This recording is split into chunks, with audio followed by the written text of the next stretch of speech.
All right, guys, we're going to start here. All right. We're going live. Welcome, everyone. Rob Dixon here. And today I've got some special guests with us as we talk about gaming and esports from a digital parenting perspective. I've got Ramsey and Ben here. You guys want to introduce yourselves real quick? Yeah, I'm Ramsey Jamul. I'm the CEO of Midwest Esports. We host video game tournaments online and on site throughout the country.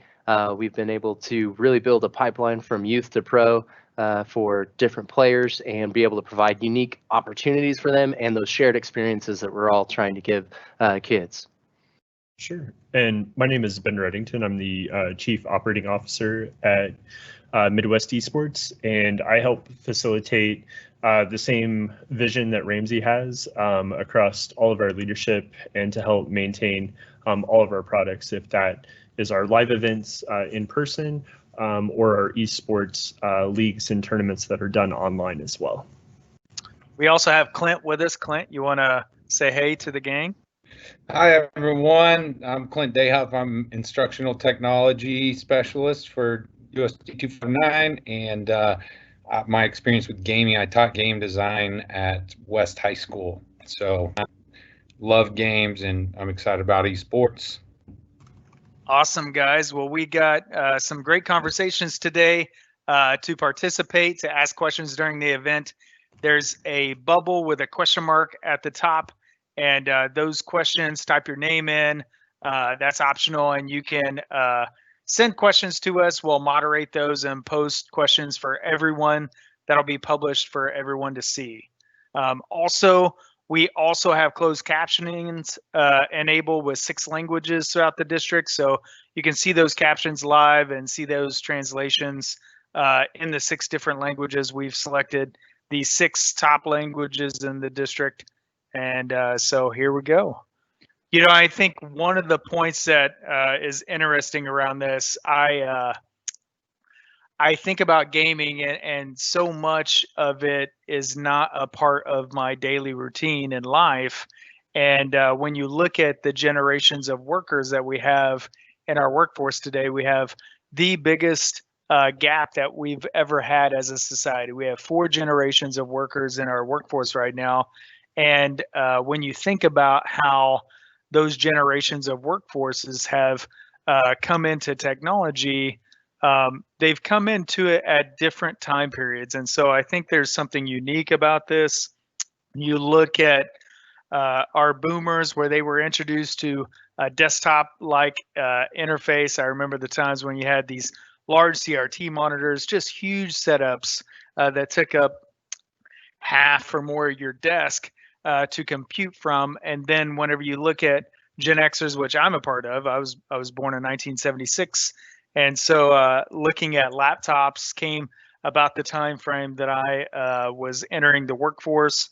And so you talk about mobility and the introduction of that, but it's not as mobile as we might think whenever we start thinking about modern computing, looking at tablets, looking at smartphones. So millennials, looking at that tablet interface, you started to introduce the input of touch, and you started to think about walking around and interfacing with a tablet. And then our Gen Zers, I think about my daughter Bailey. She interacts with her iPhone all the time, and that smartphone is very much a part of her everyday life. Ramsey, Ben, Clint, you guys have anything to add to that? Well, I can go ahead and say when my first computer really for me was when my dad started programming.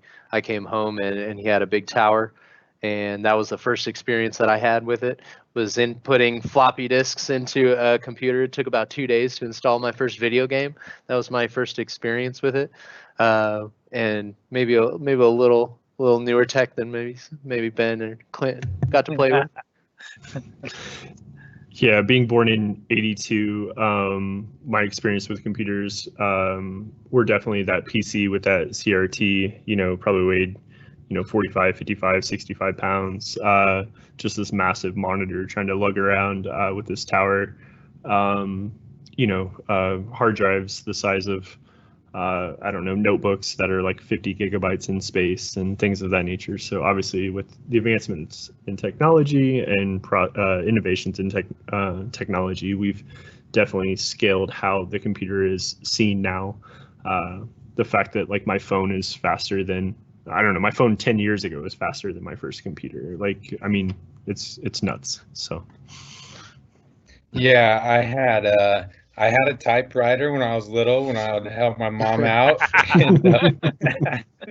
and then I liked, taking computers apart and trying to break them and things like that. So my mom would bring me home these massive computers, and they ran on DOS, and yeah, so that was mine. And then when I was in ninth grade, I got this cell phone that you couldn't even fit in your pocket. So it's pretty interesting.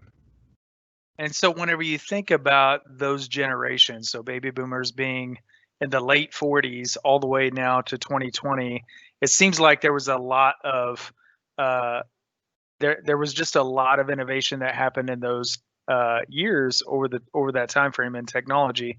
But really, whenever you look at our kids have experienced much more technology than we've ever imagined just in the short time that they've either entered school or now starting in college. And so whenever I think about my kids, I have two kids that are in college and one that's a junior here at Wichita Public Schools.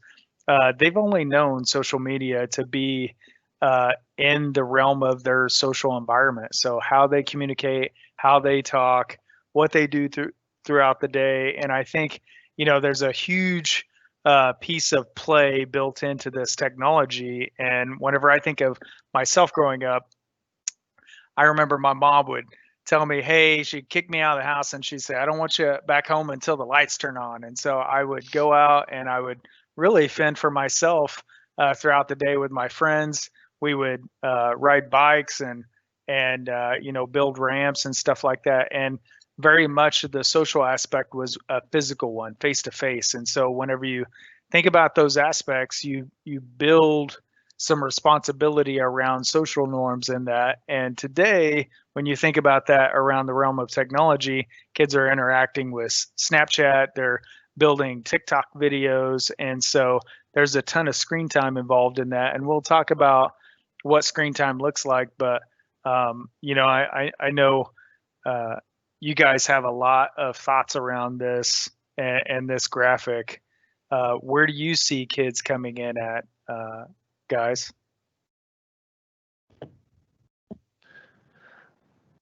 Ben, I know we've had quite a few talks on this, just with different kind of entry points for kids, and especially like, I got to see a lot of these be created while I was in school, and then kind of seeing how everybody reacted to them. Facebook has been something that my generation was all about, and we still continue to play on. But with my younger siblings, definitely don't have that same interaction there.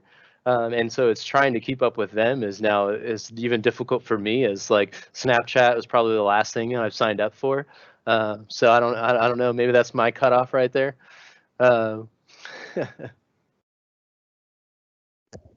Ben? I think I have like 10 years on you. So I think so like my first social media platform might have just been instant messaging and things of that nature through AOL's platform, but MySpace was definitely a thing before Facebook. But just kind of how different generations and different technology has evolved. As a parent, I don't have a TikTok. My son, who's across from me here on the floor with my dog right now, he does. And I check his account regularly. I kind of keep in pace with, what is happening. I joked, even with the company, new games come out and things like that. And at 38, I'm one of the oldest, if not the oldest employee. And I just pick on the kids, like, hey, you guys got to keep me informed on like what's hip and what's happening, and then I just sound really old, and it's always interesting. So you definitely try to stay up with technology. It's hard. It's it never ends. As parents, I want to make sure that I'm involved and I kind of have an understanding or a common language with my kids. So, if they're entering at certain points and, TikTok's a thing, and if I need to educate myself on what that privacy looks like, what their availability looks like with connecting with friends. We do the same thing with video games and with platforms. If that's, through parental controls, through consoles, or time limitations through, screen time apps through the OS, if that's Apple through screen time, or different things of that nature. I definitely try to be aware of that. So it may be, I guess what I'm trying to get at is it may be scary as parents because like we don't know the lingo and we don't know the things, but I think it's definitely important that we continue to connect with our children and continue to watch what they do. We have to educate ourselves, and I think that's a huge piece is if we're engaged and we're active, then they're going to respect us. So I think that's the common ground that we all try to strive to achieve as parents. So. Yeah, I completely agree with you, Ben. Just one piece that is huge there. We talked about digital well-being. That was our previous session that we did in the district here. We'll have recordings posted out there for you here shortly on those digital well-being, how to set up that screen time. I think that's important to set up those guidelines. Clint, do you have anything to add? Yeah, it's funny, me and Ben are the same age and, have similar age kids. So, but, I keep up with all this through my 15-year-old daughter. She kind of, she shows me TikTok and some different things. And, so I watch her screen time. I have some things set up on her phone, but it's just funny how different it is from, my 15-year-old to my 8-year-old, 7 years difference, but that's light years in technology. So, my 8-year-old is doing things on an iPad and she's constantly creating with screen. And so, yeah, it's funny we get students from this new generation coming in and they're just, coming straight in with a lot of experience with computers, games already. So we just have to look at how we're educating them. And, it's just a big factor to look at. Yeah, you even just look at this graph. Kids that are entering middle school today, they've only known smartphones to be in existence, and they've known, the iPad. Some of those other things that just, I think of my kids whenever they were coming in, my oldest two, and they don't know what a record store is because iTunes came out and we started buying music and albums streaming, and so they'll never know that. Just like they'll never know what a rotary phone is like, So some of these concepts just are changing whole life cycles for them. And so when you look at gaming, because that's what we're going to be talking about today, there's just a ton of hours of gaming happening every week. I was involved in a specialization in futurism here this last year, and this was one of the slides that my instructor posted, and I was like, wow, she's totally into esports and gamification. I think there's a huge future in that. And so when you think about gaming, what games did you guys grow up with? I know for myself, I grew up with an Atari. I played Pac-Man. I played Nintendo. They were all low-level games. A lot of games I memorized. I remember playing Super Mario Brothers, and I would memorize my way through levels so that I could complete the game. And I remember the night to the kilt that I beat that game. And so some of those things we take for granted today because our games today are much more advanced. They adapt to players. They change strategies, and so that's some of what we want to talk about. Is there's so much to be learned from these games. What did you guys grow up with?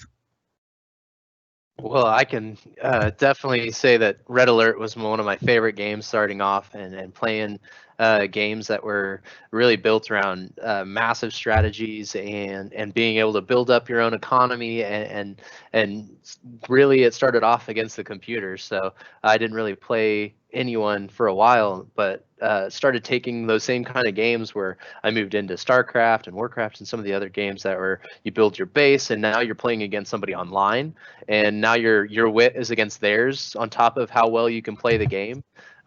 Those were the great experiences for me, and actually helped kind of get me started in esports when we started at Wichita State, the first collegiate team there, where we represented Wichita State playing StarCraft, and being able to take that to a whole new level. That was incredible for me, and I loved that experience.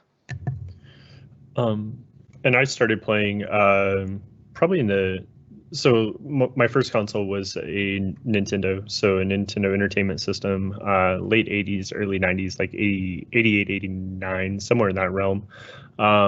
So a lot of platform games. So, rinse and repeat, like you were saying earlier, you kind of you have the basic mechanics of jumping and hand-eye coordination and things of that nature, trying to avoid obstacles, but the levels are all very similar. As technology evolved and consoles evolved and PCs became more affordable, one of my first computers was an 8086, which eventually upgraded over time. So I was able to run like Windows 3.1 and to actually run what at that time would have been first-person shooter games, which would have been like Quake, kind of mid-90s realm, Commander Keen, things like that. So now you're still progressing through levels. There are obstacles that are in your way. They usually involved you finding some type of key or element to open a door to get through a level. So they're not necessarily like role-playing games or full like RTS, like real-time strategy games. But the first-person shooter games, like the FPS games, are now introducing elements of discovery and exploration. So you're starting to kind of map out a whole entire level and like backtrack your steps and things of that nature to make sure you picked up the objective needed to complete the level. Like without it, you can't finish. So that's where I spent a lot of my time. Would have been kind of in that realm, would have been trying to progress through levels as they get more difficult and the enemies get harder, to completion of bosses and things of that nature to complete the game. Same as you've been. I started with a Nintendo 1. We had an Atari in my house. I didn't get into it much, played a lot of Frogger on that, but Mario 3 was my favorite when I was young and kind of my first real experience of gaming a lot. That game was awesome. And then I started getting into PC gaming, which Doom, Ramsey, you may not even have heard of Doom, but Doom was what I played a lot of when I was younger. I think I've seen it in the history books. Oh, calm down. I would ask one thing, and I meant to ask this last time. Did you ever watch? So when you were playing like Super Mario Brothers 3, was it until like there was a movie called like The Wizard that came out, and it actually, I believe there's another movie that came out where it actually explained how to if you hold yourself down like on the white blocks, you would go invisible and go behind the scenes, and it actually showed you how to get the P-wing, like to actually fly in the game. Yeah. I think some of that is really interesting, how video games crossed into pop culture, where it's like, okay, hold on, this movie just explained to me how to complete this task. And nowadays, like, we would call that a let's play, and our children would be watching that on YouTube and watching playthroughs of kids give tips on how to play. But it wasn't until like there was a movie came out that explained, like, it was like our sources came from like Nintendo Power. They came from like, they were in magazine form. They weren't in this digital realm where we could just share this information. So I know we didn't touch on that last time, but I feel like that's kind of also changed how we get our information. Like, we've gone from a magazine publication monthly to now YouTube videos and streamers and different things of that nature. Yeah, I remember it's been a long time ago, but we had a futurist, I'm trying to remember what his name was, come to the district, and we had breakfast. And Bailey, my youngest at the time, she's a junior now, she was a kindergartner. And he was like, when Bailey graduates, there's probably going to be no more newspaper. And so I was like, wow, that's crazy. Now she's getting ready to graduate. I mean, the newspaper's still around, but it's definitely different than it was back in the day. Yeah, it's interesting how much things have changed, how much technology is replaced, and just games in general have changed. And I love the point you got on to earlier about how, games at one point were just really a lot of memorization, not a lot of brain function going on when you're playing those, and to where now, I like teaching game design. My students would make these games in a few days that, were 100 times better than a Nintendo One game. So it's pretty interesting how far along it's come over, 20 years or so. Yeah, so let's talk about what those problems look like. So when you think about problem solving, and I got to give a shout out to my friend Snow White. She's in charge of, and that's her real name. She's in charge of instructional technology at Dell. Earlier this year, I got to spend some time with her, and we were talking about eSports. And she came up. She brought in some Arizona State folks, and they talked about the problem solving model at Discover Problem at Arizona State. So here they line out 6 different layers of problem solving, and you can see by this slide there's presenter, a solver for problems, methods, and solutions, and those types. And so whenever you look at those and you start to boil down what's a level 1, and you look at those types of problems, a level 1 is basically like a math problem. There is a known method and a solution that are known to the presenter and the problem solver, and the presenter knows the one correct solution. And so as you start to traverse down this problem solving solution map, it starts to get more complicated. And so whenever you look at a type 2 and you are presented by a type 2 problem that is known by the presenter and the solver, but the method and the solution are known only to the presenter. So then now you've just added some more complexity to where now the solver does not know the method that they would use. In part 3 and type 3, you're looking at that type of problem. That problem's known to the presenter and the solver, but more than one method may be used to arrive to that correct solution. And so when you think about that, there are a lot of different ways you could solve that problem.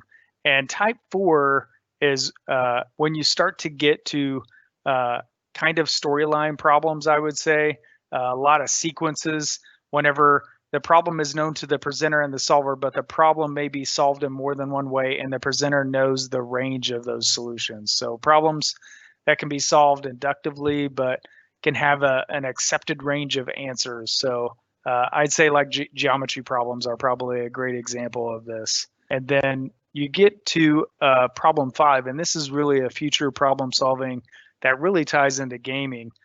When you think about a type 5 problem, that problem is known to the presenter and the solver, but the method and the solution are unknown to both.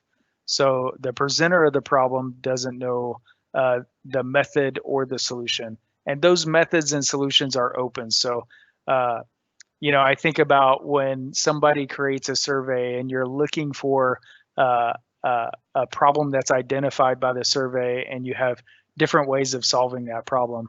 And whenever you think about how gaming adapts to students today, or those gamers, and they have different ways of solving and using different strategies to solve those problems. And then part 6 here, these are problems, these are like real life problems. I think of this pandemic would be a type 6 problem. And so when you think about those types of problems, these are wicked problems. These are problems that we see in real life. Climate change would be another type 6 problem. And so whenever you present these across a map, traditional education, whenever I think about traditional assessment, that's really a type 1 or type 2. And when we get to performance-based, because you can do performance-based that is adaptive assessment, and you can get to type 3. When we think about one real-world problem solving, that's type 4, type 5, and type 6. And I have in there the global goals. If you haven't looked at sustainable development goals, that's how we would tackle climate change. That's a type 6 problem. And so our traditional development of academic knowledge goes through type 1 through type 3. But when you think about gaming, it really addresses type 3 through type 6. Guys, what are your guys' thoughts around this? Like, I think this is incredible. Like, the more I see this, the more it starts to make sense to me, and it takes me a while to usually make sense of anything. So the fact that like the simple problems, the video games that we started off with, like Frogger or some of those that are, you've got one button, the only variable is time, and that's what you're playing against. As long as you don't get ran over, you win the game. That's a really simple problem. There's a simple solution. There's one methodology. You press up and don't get ran over. But now video games are way beyond that. Now you're using strategies where time isn't the only variable. Now you have to save your money. You have to make the right decisions to kind of along the way so that you can perform at your peak. And there's multiple options to get to what that peak, quote unquote, is.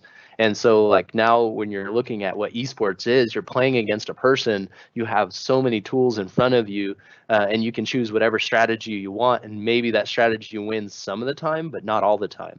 Those are ever-changing problems. And just like video games have been made so well these days, League of Legends, most popular video game for esports, they call it an imperfect balance, where they are always changing the game. They'll update it every so often so that no one can actually figure out how to beat it and be the best always. They're tweaking it, adding new characters, or changing it over time so that this is an ever-chasing target. And it's incredible to see how people come up with the strategies. And like, I'm watching kids on YouTube to teach me how to play Minecraft and solve certain problems.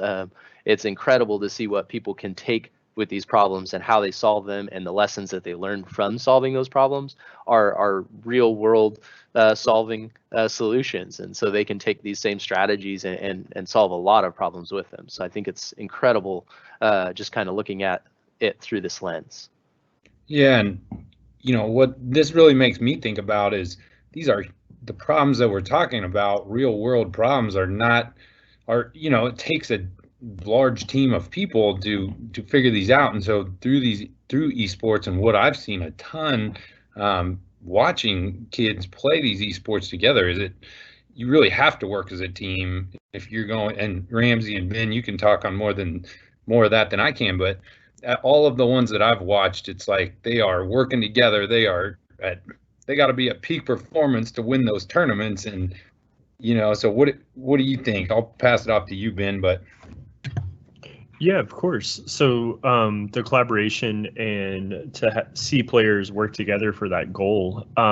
So now, okay, so to backtrack a little bit, so now we've taken video games, which for a very long time were like a singular. I wouldn't even say for a long time. At first, they were a singular task, like it was you against the computer, and then with the innovation of genres of video games, now all of a sudden we've gone from single player platform games to like fighting games and things of that nature, where it's you against someone else. So it's your skill against the person next to you at the arcade. As time has progressed on and on, like now we're taking the singular tasks. So instead of, it's not just me and my skill set and my ability to play a game and my ability to problem solve.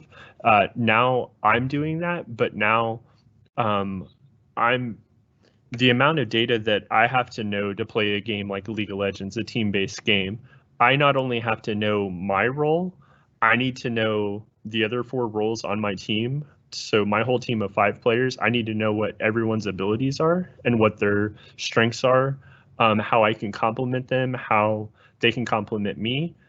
But not only do I need to know that, the 5 people of my team, I need to know the opposing team, their 5 players. I need to know what strategy they're trying to implement on against me. So with having hundreds of characters in the game, the amount of data that we're requiring a player to learn, and not only learn, but then to compete at the highest percent, like the percent of a percent, to win those tournaments and to be the best of the best is just off the charts. I mean, that's so much information we're trying to process and problem solve and to just master. So I would completely say, like, we're definitely, like, how we're looking at problem solving, like, we from the outside as a parent, I may not understand that my son, like, why is he playing this character in Fortnite, or why is he dropping in at this location, or why is he doing this? But if we talk to them, they will tell us why they're doing what they're doing. And I think that's important, is they have a strategy and it changes game by game, and it can change if it's them by themselves or them with a group. Their role is changing and they're understanding that.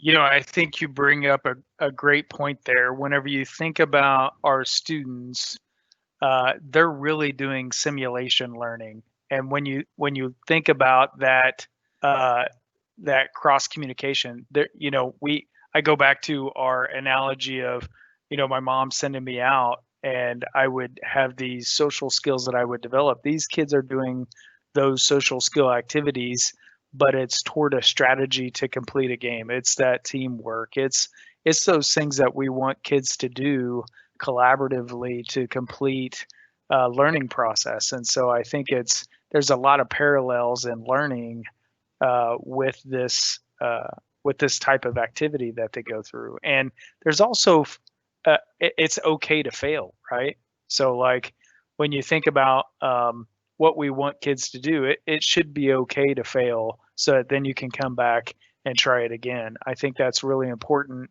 for the learning process, and definitely I think these kids get exposure to that type of learning. Absolutely. And not only that, we're, you know, a lot of times in what we see with these sports programs is we're getting a kid that we haven't traditionally got involved with a sport. So, you know, maybe, you know, the traditional athlete, football player, or basketball player, or volleyball, or that type of thing. But we have this whole group of students that, you know, it really makes them feel like they belong, and there's a lot of power to that. Of course. I mean, my time in high school, graduating in 2000 from South High, was great. Like, I felt like okay, we're in a weird place with Y2K and things of that nature. I actually was a computer tech. Somehow I got an hour and a half credit hour for an elective as like a senior, like I think it was that or pass cards or, you know, college classes type of thing. And I was able to help flash and update computers throughout the school and classrooms, and really help out Miss Montgomery and Todd Dieterding and different people, like the principal at the time. And it was really, you know, like the way we're now like looking at students, and I might have been an outcast, or I might have been like a little reserved. I definitely feel I was more of an introvert and like outgoing. But like now we're treating esports as a traditional sport, and we've evolved as a society where through pop culture and things like that, if it's Big Bang Theory or different processes, like it's okay to be a nerd if it's through the Marvel Cinematic and different movies that we've seen. And we've kind of come around, if it's the events that Midwest Esports puts on, or Capital Comic Con, or different things of that nature. We're kind of understanding this subset in our culture, and it's cool to be nerdy at times. And we're now championing video games in a way because we're now seeing the same skill sets that we're developing through traditional sports, how to win, how to lose with grace, how to be a teammate, how to participate. Like those social skills and those norms, we're now able to translate through a different medium. So the fact that, you know, someone like both of you are both involved in this process and rolling out different things to middle school and high school level, as well as elementary school plans, it really brings that ecosystem together. And it's really important to show that these tools, and why we're talking about it today, is, you know, how we can show problem solving and show learning. Like, it's not just the hand-eye coordination of pressing a button and jumping, but it's the thought process that goes into it, and then how those skill sets translate to being good leaders and to, I played video games my whole entire life, and I'm fortunate to be a COO of a company putting on live video game events. Like, how you combine your hobby and get paid for it is incredible. So I attest to that very much. Well, I think you're cool, Ben. I appreciate it. Any consolation, but I think it's awesome that, and kind of to touch on what you guys are saying, like the community that's there, like everybody's learning from each other, and we've created such an enormous community of people who love this interest. League of Legends is the third most popular sport in the United States for those under 35 years old. This is something that the younger generation loves to do, and they can use this in an effective practicing, strategy. They can actually get a lot out of this, and I think there's some really awesome benefits that they can learn from by using esports, and that's different than just playing normally. So they do have some opportunities where they can utilize gaming to practice. So just like whether it's traditional sports or something, you have the opportunity to learn strategies or just to have fun. And I think that's the cool niche, the carrot on the stick, if you will, that gets them to learn all of these opportunities is, hey, they're having fun this entire time and not even realizing what they're doing. But at the end of the day, they're learning sportsmanship. They're learning how to problem solve in a very unique and effective way by asking the community, asking their friends, actually testing and trial and error on their own with different things, and not one solution that they're going to come up with is the right solution. So they're always trying to find this, and it's that ever chasing target. It's just an amazing thing that if somebody's interested in this could really be a cool tool to give them so many awesome skills. So I'm going to put you guys on the spot as we transition here. So I'm a parent, and I've not been involved in my child's gaming. We've got a set of questions here. How would you address these with your kids? I think we've got some great questions of what games are you playing? Can I play it with you? There's we keep talking about this relationship and awareness of what they're doing, and you guys want to highlight anything around that about either how you would approach it or how you do approach it with your kids? Sure. Rob, I'll tackle that one, but with me right now, it's more of like me trying to get my kids to game with me. But I went and got to tour the complete Maze High School and have had a ton of help from Dr. Custer and Mike Russell over there. And I got to talk with all their esports gamers. And so what I noticed from them is they were telling me all sorts of stuff, like, here's my strategy for this, check out this character I'm using, and I got to watch them actually battle in the game called Overwatch. And so I think it's so important to be really involved with your kid. I mean, this gaming used to be thought of as something as, I don't even want to say it, but where a parent might look down on the kids gaming too much or things like that, whereas now there's a lot of real world benefits to that. So it's just showing interest with your kid, and that's what I try to do with my oldest daughter, is just show interest and talk to her and ask those questions. I would agree as a parent. My kids are 6, 8, and 11. I think it's very important for me to be connected to them and to ask questions. No matter if it's video games, just like, I think I used the analogy last time is, if your kids are going to get in the car and they're going to go see their friends, or if they're going to hop on their bike and, head out in the neighborhood to go to someone's house, you're going to ask questions like, where are you going and what are you doing? I think as long as we take that approach with video games and with screen time in general, I think that's really important. So it makes us an active parent. It doesn't make the tablet or the screen or the device itself a babysitter. It engages us. It allows us to have conversation, and they're going to be eager that you're investing. Just like if you pick up the basketball and you go outside and you're shooting hoops, they're going to love that time. If you pick up the controller and you sit beside them, they're going to tell you what they're doing. They're going to tell you what the objective is. They're going to laugh at you, like they're going to have fun with you, like they're going to enjoy that moment with you. And I think if we treat video games as an opportunity to connect with our kids, I think that's the biggest thing. And a lot of these questions it's the who, what, when, where, why. I mean, that's what we're asking. We ask a simple question, and they're gonna tell us everything we need to know, and more and more that we don't even understand. So. Yep. It goes right into that second question there. What are you trying to do in the game? What's the objective? What are your strategies? I think it kind of goes back to what I think Ramsey was saying. A lot of times our kids are hopping in these games and they're not thinking about how these things connect the dots in a learning. They're in the game. They're immersed in that game, and technically they are working through these problems. And I think as a parent, it's great because you get to engage with your kids and say, what strategies are you using? Why are you using that resource? Maybe it's the type of tool that you're using, or maybe it's the amount of time that you have, or maybe it's the amount of life or power that you have in that resource. And so you can ask some certain questions and help your kids connect the dots that might help them understand there's a lot of interdisciplinary activities happening here, especially around strategy.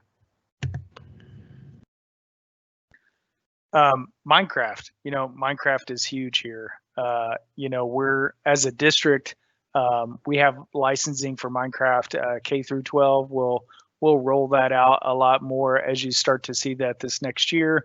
But Minecraft is a great tool to help kids understand resources, help to teach them, equations, even talking about coding. Clint, I think you said it in the session that we did on this yesterday. Kids just start to learn coding, not because they want to learn coding, but because they want to do extra things inside of Minecraft.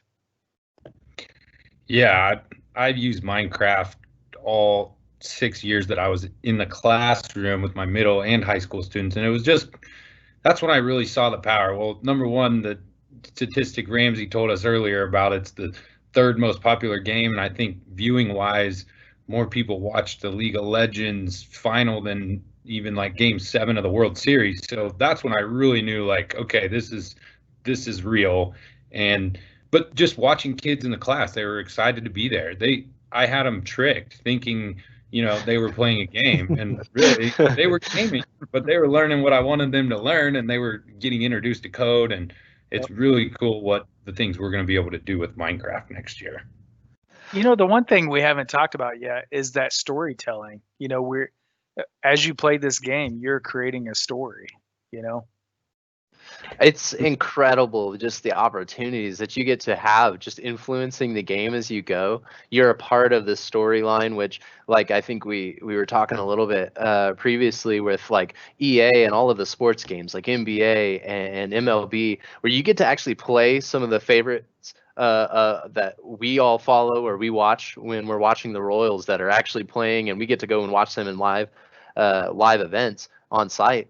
Now these kids get to play, learn the strategies, and walk through this entire story as if they're playing their character. And now when they're watching football on television, they know exactly why they're running down the lane or whatever the case is for them to achieve their strategy. And now they get this understanding of deeper level of sports. But also the same goes for like Legos. Is probably one of the best storytelling games that's out there, that provides all of these problem solving creative ways that you get to influence the story as you go along. That subtle kind of tricking them into learning different strategies, but it's incredibly effective. Yeah, I even think about the kids watching streaming. So think about Twitch, how huge Twitch is today, and kids will watch other people do their plays so that they can learn to do things differently. And I've seen countless ways of people raising money on Twitch, and it's the streaming of these games is insane to me. It's crazy. It's I think it just provides, kind of like you were saying with the storytelling and streaming, everybody gets to even enhance their own story when they can share it with the rest of the world. And kind of going back to this, like, to really learn how to do it, or what are you doing in Minecraft, like there's an actual purpose, like a way to beat Minecraft technically. Not to say that that's most people's objective in the game. You can log in and build a house, or you can go in and try to accomplish going into the Ender and beat the game for Minecraft. And there's so many opportunities in how you can approach the game, and you can take whatever angle you want, watching somebody else and learning some information so they can tell you a new strategy. Now it opens up a whole new part of the game you've been playing. Is a great way for them to share and learn feedback, but also just trying and testing out new things. It's really incredible. Yeah, I think this next question, Ben, I know you highlighted on this a lot in the last session. Do you know the people that you're gaming with, and are they online friends? I think both Ramsey, you, Ben, and Clint had some great aspects of how to talk to your kids about this and what strategies to use whenever you're asking these questions. Yeah, I think I mean, like my analogy earlier, I really believe that if we engage with our kids, they're going to tell us the truth, and they're going to give us opportunities to ask, who are you playing with? Do you know these people? Do you know them in real life? Because I've came home with a Post-it note with second grade handwriting with a friend's Roblox code or different Minecraft usernames and things of that nature, and just to make sure we're all just like as a society, we've kind of changed how our kids leave the house and what that looks like. So if it's me texting a parent saying, hey, my son was interested in connecting with your child, like they gave me this code, like is this legit, like is this right, are you okay with this? It's necessarily not always on us, like one side, like I think it takes a village type of mentality, but they're like to ease parents, because I know this topic can be a lot, and I know you've talked about it in the past, but all the consoles, the PlayStation, the Xbox, even PC and iPads and different tablets all have options for parental controls. So you can control what games and what level of games using the rating system that was developed in the 90s. So E for everyone, T for teen, M for mature, and so on. You can limit how they interact with people in games, so they can only talk to their party, which would be a pre-made group through their friend network. You can monitor how they add friends and what that looks like. So we're given quite a few tools to help us manage and to help us facilitate their interactions. With those tools become a lot of power. So I think we have to, as parents, allow our children to fail. So we have we have the ability to track them. We have the ability to monitor them, but we're essentially at times we're a little we act fast with discipline when they haven't messed up yet. So I think we don't want to break that bond of trust. So I think it's also important to not be afraid to take the headset away from your child or to ask who they're playing with or who they're talking to. I think it's important. I mean, it goes back to that babysitter mentality. Like the console or the video game isn't there to entertain them 24/7. We really have to watch what they do and how they interact. And 9 times out of 10, they're going to do the right thing. I mean, we all kind of do the wrong thing every once in a while and get our hands slapped. It's nature of learning your boundaries. So, yep. I think and that's like a great way to say it, like just building trust on both ends is super important. And one of the easy ways, like to just kind of double check, even without the technology, is do you know the person's name that you're playing with? Not their gamer name, but their actual name.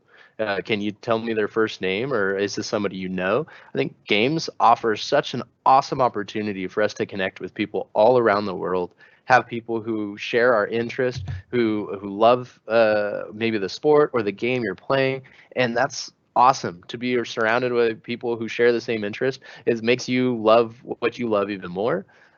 So I think the opportunities are incredible with the fact that you can play somebody of your skill no matter where you're at in the world. It's not the same for basketball or football. If you're on a team and you may be the best, or you may be on the lower end, that's just where you're going to sit, and you're going to have to practice harder to catch up, or maybe you don't get the really the content that you need to keep playing. Where video games allows you to play anyone in the world, and usually with all the video games are trying to protect your kid just as much as you are. They provide those tools to make it safe and make it a healthy place. And like Ben said, most people are just out there to have a good time. That's why they're playing it. So I mean, as long as we take an active approach, being able to help kids facilitate these relationships, it could be so amazing to meet people around the world that you can play with that they would never have the opportunity to otherwise.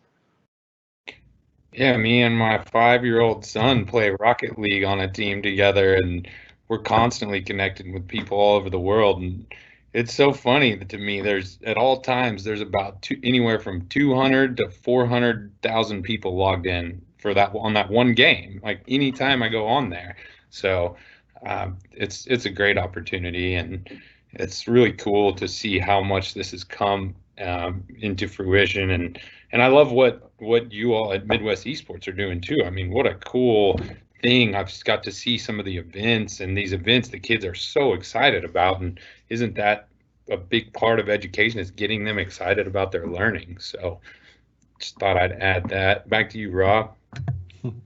Yeah, guys. I think it's always interesting to ask kids what problems that they're having to solve around the game.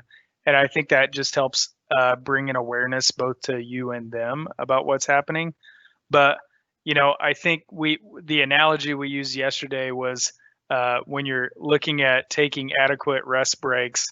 I think yesterday Ramsey said, LeBron James doesn't play basketball 8 to 10 hours a day without taking a break. So we should all take breaks. Any athlete takes breaks over the course of the day, even though that is their focus and that's their plan to work that hard. And so what do you guys think about taking those rest breaks? I think you have to blink at some point for sure. So I would highly encourage those breaks in between. Clint mentioned earlier the game Overwatch, talking with Maze Complete and their program with the Overwatch League. They've actually established teams and established salaries for their players, and they have nutritionists, and they have not only nutritionists but dietitians and personal trainers and different things of that nature. So we're now seeing esports athletes treated as traditional sports, where we're concerned about their diets and their healthy habits, and getting away from the screen, and getting outdoors, and getting out of our chairs, and different things of that nature. So we definitely encourage taking breaks from games. That can be done through applications. If it's your child playing a game through a console, you can set up different ports on your router and different devices and things like that to help limit that time. So it's like, hey, it's been an hour, it's been 2 hours, like time's up type of thing. So it's just kind of built in. That's through the OS. They also have systems in place to help monitor that time. But I would definitely encourage breaks. Same type of thing. Growing up with, Nintendo and things like that, like it was that, a basketball bouncing outside, a pile of bikes outside somebody's house. It's always important to be well-rounded in all of your hobbies and activities. I think it was just a good comment in general, just to say that playing games, it has really cool benefits. If you don't do it healthy and you don't do it in a structured, safe way, of course it can be negative, but there's some really great benefits if you take the right steps. Like, we know that actually your performance will drop about 15% if you're dehydrated while playing video games. So you're not going to be as good of a player if you're not being healthy. And the same with getting up every once in a while and making sure that your blood's flowing. That's going to make you perform better and even think faster and quicker. So using strategic ways to practice is great. Actually, I got from yesterday a hint. There's a rule, the 20-20-20 rule that Michael Russell sent me. It's every 20 minutes, get up and look at an object 20 feet away for 20 seconds. This will help with eye strain and being able to like not deteriorate any of your your eyesight while you're playing, and be able to cause you to actually get tired while you're playing. And so being able to get up, look away every 20 minutes, it will actually get you to be able to play better. So if your kid wants to perform better, or if they are trying to achieve it, these are actually the things they should be doing, which is kind of counterintuitive. Instead of sitting for 8 hours, maybe you should practice structured ways, or play in a structured way, and you'll get so much more out of it. Great points. It was one of my favorite parts about the curriculum in the gaming concepts classes. It really hits on that social emotional learning, and it really hits on health, fitness, sleep, getting adequate amount of rest, because that is huge into, our brain function and to be at our peak performance. So I love how esports athletes are being treated just as a traditional athlete, with a diet, recommended sleeping hours, a fitness plan, things like that. All around great. Yeah, I do want to give a special shout out to Dr. Custer and her team there out at Mays South Complete. They went through and trained our teachers that are going through the esports program here at Wichita Public Schools. They've been great. We're going to use their curriculum to teach the gaming concepts class at the 4 high schools that we're introducing. Although it's not South High, which is where Ben graduated, but one of them is Southeast High, which is where Ramsey graduated from. So this first year, we will start an esports league with our Northwest, Northeast, Southeast, and West. And looking at that moving forward, our middle schools, Coleman, Hamilton, Marshall, Wilbur, those are our feeders. And then after next year, we'll open it up to all of our high schools and all of our middle schools to be able to compete against one another and compete against others throughout the community, and hopefully throughout all of the league there. So, guys, anything else that we have here? We have about 3 minutes. I just want to let Ben know the Buffaloes will be ready for you. Hey, I was really hoping, like, my class reunion, 20 years this year. Like, I mean, Titans will just have to bring it in 21, 22. So we got this. So, Clint, did we have any questions? Rob, we do not have any questions at this point. Awesome. Fantastic. Well, guys, thank you so much for the time today. These past 2 days have been great to this almost seems like a podcast almost. We could continue on and keep doing things like this. So I appreciate the opportunity. Thank you to Midwest Esports. Thank you to Ramsey and Ben. And thanks for Clint for taking the time. And thank you, parents out there. Thank you so much. Yeah, thank you very much. Thanks a lot. Y'all have a great evening.